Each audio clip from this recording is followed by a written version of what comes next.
is time for Cover 3. Oh, that's Like fine. it. Right, guys? I like that. Like that, I'm in the middle. New name. Yeah, I like my guns. You know, What are I we see talking my about? chin straps not actually tight, and there's a reason for that. All right, I love the name America. Big game tomorrow night, Thursday Night Football. It's the Giants versus the Cowboys. America, pay attention to exactly what's happening on this clip, because Malik Nabers has in many ways taken over for this offense. And there's a consistent theme to what you're watching right now. I think it's going to be the number one thing to pay attention to in tomorrow night's football game. You're watching Malik Nabers run a plethora of routes, a bunch of different catches. Here's the thing. His production this year has all been from where he lines up. On the left side of Daniel Jones, almost 200 yards, all of his touchdowns, almost 15 yards per catch, which would lead the NFL in those two things. He doesn't go to the right that much, and when he is, they don't throw him the ball that much. So it's going to be massive tomorrow night of how the matchup goes. Two clips we're going to show. One clip is going to be a little bit of a one-on-one from last week where he's going to route up one of the better man cover corners in the NFL. There's that single high safety look, and is Dallas going to counter it? And then another matchup or a coverage show with two safeties, two different looks. So the first one, it's going to be a really good job by Malik off the line of scrimmage. He's going to run the slant. My question is that going to be Trayvon Diggs? Is that going to be somebody else for this Dallas defense? The second question is, are you going to play a safety over the top, knowing that all the production that Malik has is so prominent when it comes to the left side of his offensive line or his offensive production? And I love the fact that you're saying he's lined up to that side of the field, because for Dallas, it plays right into your hands. That's going to be Trayvon Diggs. That's the matchup you want if you're a Dallas Cowboy fan. My thing is, you look at your safety. I used to always talk to my brother about this. Always know where your threats are. Darius Slayton's down there. If we have a guy in Malik Nabers that they are throwing the ball to, I'm going to drift over that way. The numbers. I'm starting there because I want to align over there and look at Daniel Jones and say, you're not throwing the ball. Let me ask you this. If you're telling that safety to shade that way, right?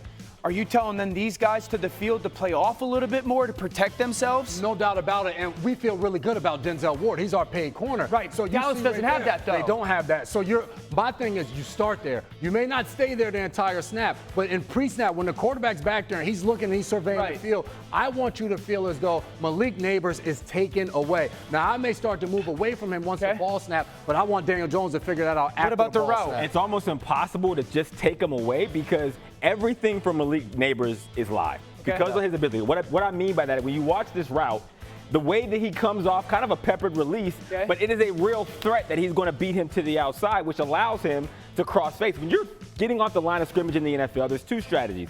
Number one, you're really good at your releases. You have a plethora, you have a bag that everybody understands. He kind of like sets some jabs. Exactly, and the reason for that is the second strategy is I am so explosive that I'm going to scare you to death. The moment a DB knows, okay, this guy can run by me on any play, he's essentially going to give you a free release because if I come at you, it's too risky. I know it's going to be a touchdown. And don't forget, in this game, he went double move one time. He went to the deep stop one time. He went to the short in another time. So there is that plethora of routes. J-Mac, I wanted to ask you this question. If he's singled up by himself, let's say that the Dallas Cowboys are going to play single high safety, man coverage, meaning one guy in the middle field. Would you play inside leverage? Would you play inside leverage and force the ball to the outside type of throws? A lot of it has to do with his split. So right here I'm playing inside leverage because he's plus about 4 yards from these numbers. That's how we used to look at it as a cornerback. I have to look at his alignment. Is there a number 2 guy in the slot? What else is going on the field? But because he's so far out there removed, I'm going to be inside leverage. The closer he gets to the numbers, I'm going to be outside. Hawk just said it. I want to use the sideline to my advantage. Another thing that happens so often when he catches that in-breaking route, he puts his foot in the ground and that's to get away. That's rare because when you go back to it, look at the angle Emerson has to take. He has to take a 10-yard plus up the field angle because he knows if he does it, that's going to be sick. That's what's special. Look where he turns. He doesn't turn to him. He turns upfield. All right, so that's versus that single high safety. Now let's go to 2 high safeties. Washington's going to split it. Dallas is going to do it as well. Now here's Malik up top. He sets it again, and he's going to run through this traffic as really the Giants are just trying to lift coverage from the field to free him up.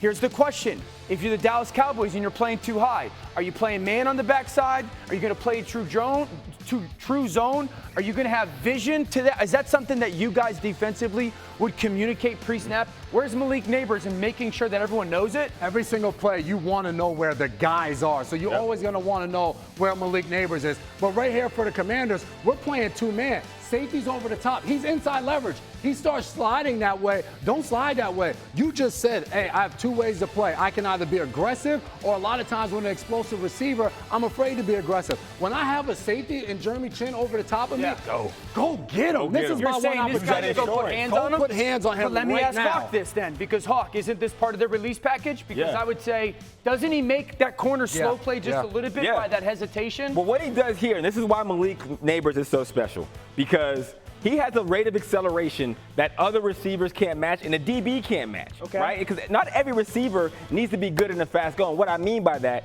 instead of having to go do a bunch of moves, I understand that if I can get you to bring your speedometer down to 0 with me I force you and to I slow accelerate, you can't accelerate like I can. I'm a Ferrari. So you're you're a saying town he's car. forcing defensive backs slow on purpose? I come off slow so that you can come down to a complete stop, and then it's just a foot race that I'm going to win every single time in a man-to-man. Now, will this be something where, like, if this is Trayvon up top, right? Yeah. Will Trayvon be signaling to the defense like, hey, cut split, making sure that, again, the vision from the backside defenders? I know this is man. Yes. But even if they were playing in a zone type of situation. No doubt about it. That's where communication is so vital on the defensive side of the ball. While he's running into his guy, and also technique has a lot to do with it. If you're playing man, you have to jet stream. He has to get directly behind Malik Nabers. So if they're picking him, they have to pick Malik Nabers as well. When you're on top of the receivers, it allows you that area to be picked. But 100%, he's going to be communicating to guys, because if I'm a linebacker, I want to know where Malik Nabers is, because I could be up in the line of scrimmage and I'm letting them know, hey, alert to under, alert to under. I'm here. Soon as I turn around, eyes goes to him. Receivers all Ferraris, come through and let a Mack truck hit him and see how they respond. I think a massive part of this game tomorrow night is going to be Malik Nabers when he's lined up on the left side of Daniel Jones, how the Dallas Cowboys defense handles him, communicates with each other, and does that minimize or promote more success for the Giants offense? And that's what we call cover three. Great job, gentlemen. Let's go. Fascinating right there. Something to look out for tomorrow night for sure. It's time for Lost in Translation. We're going to play a soundbite. The guys are going to try to tell us what it really means. And Mike Tomlin's a regular on this, so let's hear what he had to say. You're right. I hate to use the word comfortable. We come out of those circumstances because of what we do, not some mystical thing. And so we don't have rabbit's foots in our pocket. Nope. There's work to be done. Preach. I love him. He really is a modern philosopher. What he's saying is, look, you get out of it what you put into it. Bad teams believe in luck. Good teams believe in cause and effect. You eat what you kill, okay? He wants the credit whether it's good or whether it's bad. His good luck charm, you know what it is, Dan? What is it? A good game plan. TJ Watt.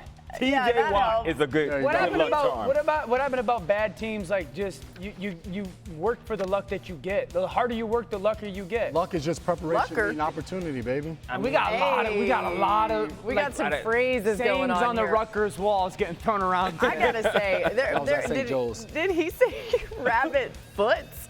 Yeah. All right, and Dan Both said of them lucker. things. Both of them foots. Next up, the Eagles beat the Saints, in part thanks to a big connection between Jalen Hurts and Dallas Goedert. Listen to tackle Jordan Mailata during the play. Unhook the trailer! Unhook the trailer! I'm sorry. I'm happy. Unhook the trailer. I mean, for one, Mailata sounds like he is just completely out of breath Gas. as he's jogging, but he's telling Dallas Goedert. But I broke it down. I have 3 kids. They're older now, but I remember the phase where they were in that little toddler phase and they still had the diaper on. They'd run around with just the diaper on, and you'd start to see them moving slow, and you could tell that they had some business in the pamper. And you're saying, unhook the dragging wagon. something. You got to let all that Yeah, let it extra go. baggage go behind you, Weighing and you then you can down. put the speed on. So, Mailata, I hear you. He's probably in that phase or something. I get it. I understand. That happened to me this morning with Baby Jack. We unhooked that trailer. Yeah, I was Yeah, gonna I was say. like, whoa. Not me. I was letting her You were finish just a it. little too close, I bro. was like, uh-oh, Laura. I would tell y'all, but it wasn't me. All right, let's talk about Baker Mayfield because he had an all-timer here. Dan, you get to do this one, so let's listen to Baker. Sizzle your bacon. That's a classic. That's a definite classic. Very versatile phrase. You can use it in a lot of ways. Ooh. I stole that one from an old friend, but not gonna give his name up. It's kind of like John in Philadelphia. People in Philadelphia use the word John, J-A-W-N, for quite literally anything. You get that, John? What'd you say to me, John? Man, I missed that, John. That John hurt. And you're like, exactly what are you talking about? Now, in specific to bacon, couple things. Number one, here we go. Slightly undercooked rather than crispy. Oh my God. You eat bacon? Yes, I do. Not a ton, but slightly undercooked. J-Mac's You like, eat bacon. Yeah. I can get on board with that. Again, over to crispy. 2, can we stop putting the bacon in the air fryer in the oven? Can we cook it on a frying pan, which is where it You should want the be cooked? splatter. I cook bacon in a microwave. Is that bad? Whoa, stinky though, Hawk. Lay it out on the plate. You trying to burn 5 your house minutes. down. And the last thing is this. Radiate that. There's another. Oh, God. On a cheeseburger. Oh. No? Dude, That's crazy. That's because you're if the burger is good, it doesn't need the bacon. That's true. okay, I agree. but It enhances it though. the one Not more than a fried egg. thing is you're putting an egg on there instead of a bacon, but you're good putting burger? chewy. Yeah, we're on the same page for once. Wow. My goodness. Look at the Hug biggie. it out, guys. Go hard, Hug it out. baby. That's what I'm talking about. Like, you don't know about the biggie. I don't know nothing about the big. Hawk, I'm with you. I'm not a big fan of the You egg also on the use burger. a microwave to cook bacon. Dan's putting a I'm a hard-boiled egg on there.